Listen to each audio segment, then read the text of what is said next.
पिछले एपिसोड में हमने देखा कि वो स्पिरिट कोई और नहीं बल्कि हनामी होता है और वो धीरे धीरे करके सभी पर अटैक करता है और सभी को बुरी तरह से मारने लग जाता है। अब आगे तभी टोडो और यूजी वहां पर आते हैं हनामी से फाइट करने के लिए और हमें टोडो की क्लैप टेक्निक के बारे में पता चलता है, जो कि एक ऐसी स्पेशल टेक्निक है जिसके अंदर टोडो क्लैप कर किसी के भी साथ अपनी पोजीशन को चेंज कर सकता है। और टोडो और यूजी मिलकर हनामी पर काफी ज्यादा भारी पड़ रहे होते हैं। गीटो और हनामी ने मिलकर एक कवर बनाया होता है ताकि गोजो वहां पर ना आ सके, क्योंकि वो लोग जानते थे कि अगर गोजो वहां पर आ गया तो गोजो पलक झपकते ही सभी को हरा देगा।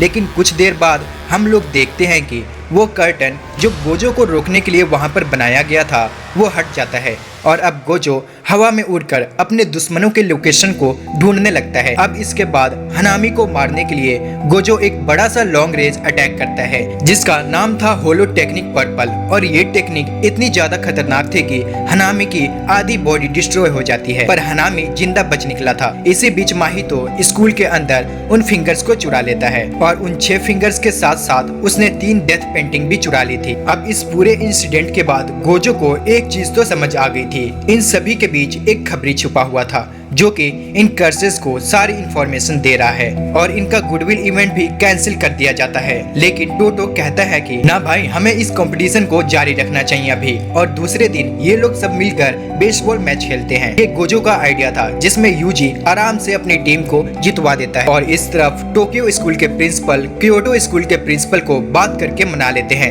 कि भाई छोड़ दे उस यूजी का पीछा, तू उस पर हमला करना बंद कर। अब एक हफ्ता बीत जाता है। अब हम देखते हैं कि गोजो यूजी और नोबारा को एक मिशन पर भेज रहा होता है। इस मिशन के अंदर 4 लोगों की अनजान तरीके से मौत हो जाती है और जब इन चारों के बीच एक लिंक ढूंढा जाता है तो उन्हें पता चलता है कि ये चारों के चारों एक ही स्कूल में पढ़ा करते थे। फिर वो स्कूल में जाते हैं इनके बारे में और पता करने के लिए और स्कूल में जाकर उन्हें पता चलता है कि इसी स्कूल में मेगुमी पढ़ा करता था। इसके बाद उन्हें पता चलता है कि स्कूल के पास ही एक सुनसान सा ब्रिज है जिसे सब लोग हॉन्टेड मानते हैं और आज से ठीक 4 साल पहले ये चारों स्टूडेंट उसी ब्रिज के पास बेहोश पाए गए थे और उन चारों में से किसी को भी याद नहीं था कि वो यहाँ कैसे पहुँचे, आखिर क्या हुआ था। इसके बाद वो समझ जाते हैं कि इन चारों के चारों को किसी कर्स्ड स्पिरिट ने ही मारा है। इसी टाइम पर उन तीनों से मिलने एक लड़की वहाँ पर आती है जो कि मेगुमी की क्लासमेट होती है और वो उसे बताती है कि कुछ साल पहले जब वो चारों लड़के उस ब्रिज पर गए थे तब उस टाइम पर वो भी वहाँ पे थी और मेगुमी की बहन भी वहाँ पर थी। इसलिए पिछले एक हफ्ते से उसके साथ बहुत ही पैरानॉर्मल एक्टिविटी हो रही थी। ये सुनकर मेगुमी काफी ज्यादा परेशान हो जाता है कि शायद उसकी बहन को जान का खतरा है। मेगुमी डिसाइड करता है कि अपनी बहन की जान को बचाने के लिए वो उस ब्रिज के पास जाकर उस कर्स स्पिरिट को खत्म कर देगा और वो तीनों ऐसा ही करते हैं। रात होने पर वहाँ पर जाते हैं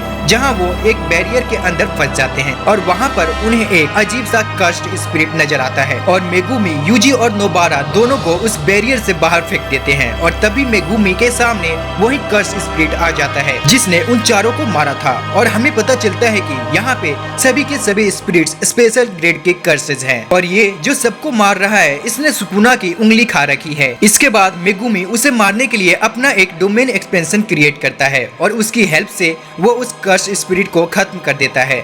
दूसरी तरफ हम यूजी और नोबारा को देखते हैं जिसके सामने 2 और कर्स स्पिरिट आ जाते हैं और ये दोनों भी स्पेशल ग्रेड के कर्स स्पिरिट होते हैं। दोनों हाफ ह्यूमंस और हाफ कर्सेस होते हैं। दरअसल आज से करीब 2 साल पहले एक बहुत ही इवल सोर्सर हुआ करता था जो कि इंसानों के ऊपर एक्सपेरिमेंट करता था और अपने एक्सपेरिमेंट की हेल्प से उसने 9 ऐसे क्रिएचर्स को पैदा किया जो कि आधे इंसान और आधे कर्स्ड स्पिरिट थे और उसी ने इन सबको नाम दिया डेथ पेंटिंग्स और इन सभी को जुजुत्सु हाई के अंदर सेफली रखा गया था। पर जैसे कि पहले हमने देखा माहितो फिंगर्स के साथ साथ उन्हें भी चुरा लिया था और फिर माहितो ने इन 3 डेथ पेंटिंग्स को भी ह्यूमंस बॉडी के साथ बंद करके फिर से जिंदा कर दिया और ये तीनों ही कर्स्ड स्पिरिट एक दूसरे को अपना भाई मानते हैं और ये दोनों यूजी और नोबारा पर अटैक करते हैं और उनके अंदर अपना पॉइजन डाल देते हैं। लेकिन सुकुना की वजह से यूजी पर इस पॉइजन का कोई भी असर नहीं होता, लेकिन नोबारा भी उस पॉइजन के पेन को झेल लेती है और फिर वो दोनों मिलकर उन दोनों पर अटैक करते करते हैं और अपनी पूरी ताकत से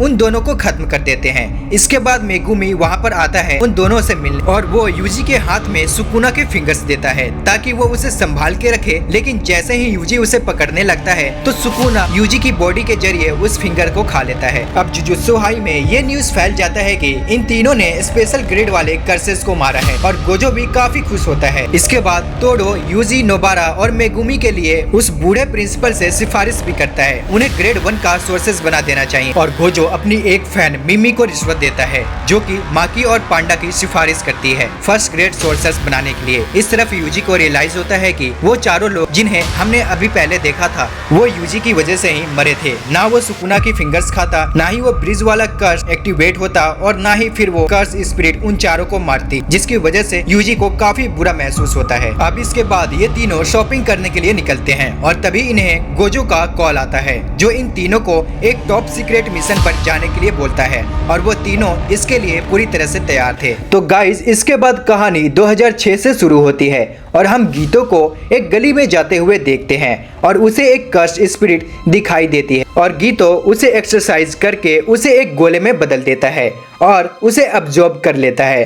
अब इसके बाद हम दो लड़कियों को देखते हैं, एक का नाम है मेमे जो कि एक फर्स्ट ग्रेड सॉर्सर है और दूसरी लड़की का नाम है उताहेमे जो कि एक सेकंड ग्रेड सॉर्सर है। और मेमे और उताहेमे एक साथ एक मिशन पर आई है, एक हॉन्टेड हाउस है और इस दोनों को उस हॉन्टेड हाउस के अंदर जाकर वहां पर मौजूद सभी कर्स स्पिरिट को एक्सरसाइज करके वहां पर खत्म करना है। दरअसल ये घर एक बिजनेस ओनर का था जिसके बहुत सारे रेस्टोरेंट्स थे और पिछले साल एक महामारी के कारण वो बंदा दिवालिया हो गया और उसने अपनी पूरी फैमिली के साथ इसी घर में सुसाइड कर लिया। और उस दिन के बाद ये लोग इसे एक हॉन्टेड हाउस बोलने लगे क्योंकि जो भी इस घर में गया वो वापस नहीं आया और इस इंटरनेट के कारण ये बात हवा की तरफ फैल गई और क्यूरियोसिटी की वजह से बहुत सारे कॉलेज स्टूडेंट्स भी इस घर के अंदर गए थे। उनमें से कोई भी अपने घर वापस नहीं आया और इसी कर्स स्पिरिट को एक्सरसाइज करने मेमे और यूटाहेमे को भेजा गया, जहां पर पहुंचते ही मेमे को सेंस हो जाता है कि घर के बाहर कोई भी कर्स एनर्जी नहीं है बल्कि इस घर के अंदर ही है। मेमे बहुत ही ज्यादा कॉन्फिडेंट होती है लेकिन हेमे की बैंड बजी होती है। ये लड़की इस वक्त बुरी तरह से डरी होती है। वो लोग बहुत देर तक उस घर में इन्वेस्टिगेट करते हैं लेकिन उन्हें वहां पर कोई भी कर्स स्पिरिट नहीं मिलती और अब उताहेमे को रियलाइज होता है कि वो फर्स्ट फ्लोर पर बहुत ही देर से एक ही जगह पर बार बार घूम रहे हैं। मेमे ने एक वॉल के ऊपर एक मार्क भी बनाया था जिसे वो लोग अभी तक 3 बार क्रॉस कर चुके हैं, जिसका मतलब है कि वो लोग एक बैरियर के अंदर ट्रैप हो चुके हैं और वो समझ जाते हैं कि यहाँ पर जो भी लोग आए होंगे वो भी हमारी तरह इस एंडलेस लूप के अंदर फंस जाते होंगे। वो जितना मर्जी आगे चलते रहें, रास्ता कभी भी खत्म नहीं होने वाला। अब वो लोग सोचते हैं कि इस बैरियर को भाई कैसे तोड़े। उताहेमे को लगता है कि ये एक सर्कुलर बैरियर है जो कि एक सर्कल में लूप बना रहा है। वो लोग पिछले आधे घंटे से लगभग 4 किलोमीटर चल चुके थे। उताहेमे को रियलाइज होता है कि ये बैरियर कोई सर्कुलर लूप नहीं बल्कि ये एक लीनियर बैरियर है और अगर वो लोग बहुत ही तेजी से नॉन स्टॉप भागे तो इस बैरियर को ब्रेक किया जा सकता है। अब उताहेमे बहुत ही ज्यादा एक्साइटेड हो जाती है और मेमे से कहती है कि तू देखती जा अब मैं क्या करती हूँ। अब तो बेटा तेरे को मेरा ना प्रमोशन करने के लिए रिकमेंड कर देना चाहिए। मेमे उससे कहती है हाँ हाँ जरूर बता, कितने पैसे देगी इसके बहन, मुझे तो बस पैसे से मतलब है, 2 लाख दे और मैं तेरे को प्रमोट करा दूंगी। अब वो लोग डिसाइड करते हैं कि अब वो लोग अपोजिट डायरेक्शन में भागेंगे जिससे कि वो बैरियर और भी जल्दी टूट जाएगा। वो लोग अपनी पूरी स्पीड से अपोजिट डायरेक्शंस में भागना शुरू कर देते हैं और फाइनली इस बैरियर को ब्रेक कर देते हैं। अब वो लोग जैसे ही बाहर आते हैं वो अपने सामने गोजो को देखते हैं और उन्हें पता चलता है कि वो पिछले 2 दिन से उस बैरियर के अंदर ट्रैप हो रखे थे, इसलिए उन्हें ढूंढने के लिए गोजो, गीतो और सोको को वहां पर भेजा गया था उन दोनों को रेस्क्यू करने के लिए। अब इस सोको को भी हम पहले सीजन में देख चुके हैं। गोजो की डॉक्टर फ्रेंड जिसने यूजी को हायर अप से छुड़ाने में गोजो की मदद की थी, अब उस बैरियर के टूटने की वजह से उस हॉन्टेड हाउस की कर्स स्पिरिट बाहर आ जाती है। यूताहेमे उसे देखकर बुरी तरह से डर जाती है। वो कर्स स्पिरिट उसके पीछे ही खड़ी होती है और तभी गोजो उससे कहता है कि ए लड़की रोना बंद कर, मैं तुझे बचा लूंगा, चिंता मत कर। और हमें पता चलता है कि उताहेमे और गोजो काफी अच्छे दोस्त हैं। तभी हम देखते हैं कि गीतो उस हॉन्टेड हाउस वाली कर्स स्पिरिट को एक्सरसाइज करता है ताकि उसे बाद में खा सके। और गीटो उस कर्स स्पिरिट को हरा देता है और सोको उताहेमे को हक करती है। इसके बाद ये लोग वापस से जुजुत्सु हाई आ जाते हैं और स्कूल पहुंचते ही उनका टीचर यागा उन्हें लेक्चर देने लगता है। अब यागा उन तीनों से पूछता है कि अभी तो कर्टन तो लगा ही दिया होगा तुमने, पर हमें पता चलता है कि ये काम गोजो को सौंपा हुआ था और वो कर्टन लगाना भूल गया, जिसकी वजह से गोजो को बहुत ही ज्यादा मार पड़ती है। अब इसके बाद वो तीनों स्पोर्ट्स रूम में जाकर बास्केटबॉल खेलने लगते हैं। गोजो पूछता है कि यार फालतू में मार दिया मुझे, वो कर्टन लगाने की जरूरत ही क्या है, क्यों लगाना है वहाँ, क्योंकि आम लोग ना तो कर्स को देख सकते हैं ठीक से और ना ही कर्स टेक्निक्स। और गाइज ये जो यागा है ये इस वक्त जुजुत्सु हाई का प्रिंसिपल है, लेकिन उस वक्त यागा इनका टीचर हुआ करता था। और गोजो ये भी कहता है भाई ये कमजोर लोगों को बचाना तो बहुत ही बोरिंग काम है यार, मैं तो थक। और तभी गीतो उससे कहता है कि भाई गोजो हमारा काम तो यही है आम लोगों की हिफाजत करना। हाँ हाँ ठीक है, तुम दोनों को अब तो बहुत ही इंपॉर्टेंट मिशन पर जाना है। हालांकि ये मिशन तुम दोनों के लिए काफी ज्यादा डिमांडिंग हो सकता है और तो और तुम इसे ना कर पाओ, लेकिन खुद टेंगन सामा ने तुम्हें इस मिशन के लिए चूज किया है।